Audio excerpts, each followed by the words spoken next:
Objection!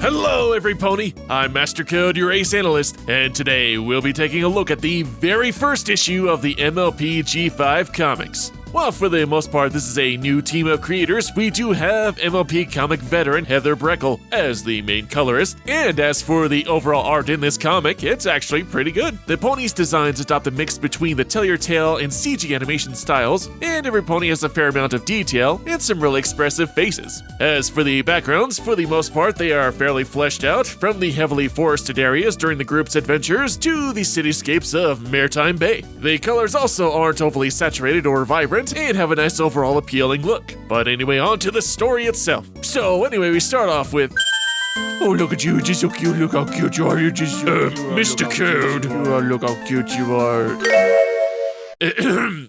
Anyway, we see a flashback with Sunny and her dad talking about Canterlot, all the while introducing us to the concept of the Gate of Ancients just outside of the city. Judging by the description, I assume that any pony or creature that doesn't share these ideals are not allowed inside. In other words, Twilight built a glorified security door. I joke, but it all makes sense as for all intents and purposes, Canterlot is the location Twilight and her friends made as the center of friendship for Equestria, and wouldn't risk jeopardizing it. And true, the world entered an age of peace and prosperity, so if something were to threaten that peace, the city would at least act as some place of refuge for some time. Plus, it is a nice touch with all their friends' cutie marks. Anyway, we jump back to the present, where we can infer this takes place shortly after the events of Make Your Mark, with Sunny being more in control of her alicorn powers. The gang is all involved with various activities, with Zip, Pip, and Sunny playing Flyball, the supposed successor to Buckball, and Hitch leading ponies on a nature walk, all the while Izzy is feeling left out due to her earthbound nature, or not understanding the sophistication of a nature walk. Shut the hell up!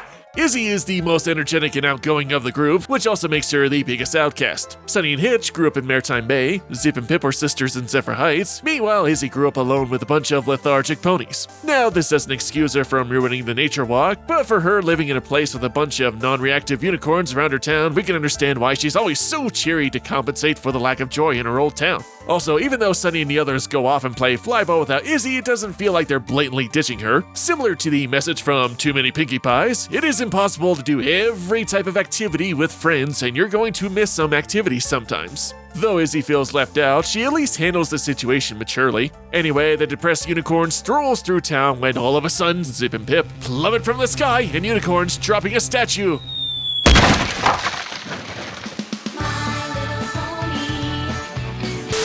Okay, not true, but close. Afterwards, every pony recovers, although most interestingly, Sunny's alicorn magic seemed ineffective, something we'll explore further in later issues. The gang takes the next logical step in investigating the crystals and discovers that the Pegasi crystal has been stolen. Everybody panic!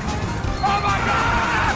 I do like how the creators are taking Zip's character. In fact, she's probably now the most developed character of the main cast. She started out as the cool and rebellious sister to Pip. Then when the plot point of her becoming a future ruler was introduced, she realizes that her princess name carries a lot of weight, thus must blaze her own trail, and chooses to become a detective. While the rest of the main cast is good, Zip's really the only one who's got an arc currently making her the best character. Moving on, after finding a clue, which happens to be a loose hair strand, they have Cloudpuff sniff it out, which leads them to becoming lost in the woods. We're dead! We're dead! We survived, but we're dead! The group then makes the classic D&D mistake of splitting the party, leaving Izzy to her own devices, moving rocks around the obviously concealed cave entrance. I mean, really, how could the others have missed that? It was a big rock.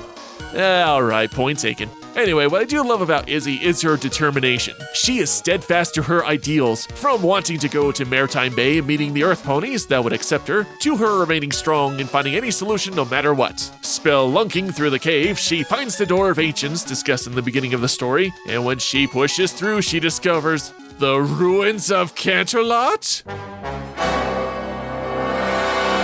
You maniac! You blew it up! Damn you! God! Damn you all to hell! Wow, didn't see that coming. So that was the first issue of the MLP G5 comics, and I gotta say, this is a great start. We got an interesting premise, the characters are well written, the artwork looks great, the story itself flows and doesn't feel padded at all, and we got one hell of a cliffhanger. I'm legit excited about what's coming down the line with the comics, especially with the hint seen in the cover of issue number 2. I can't wait. Well, that's it for today, guys. Until next time, MC out!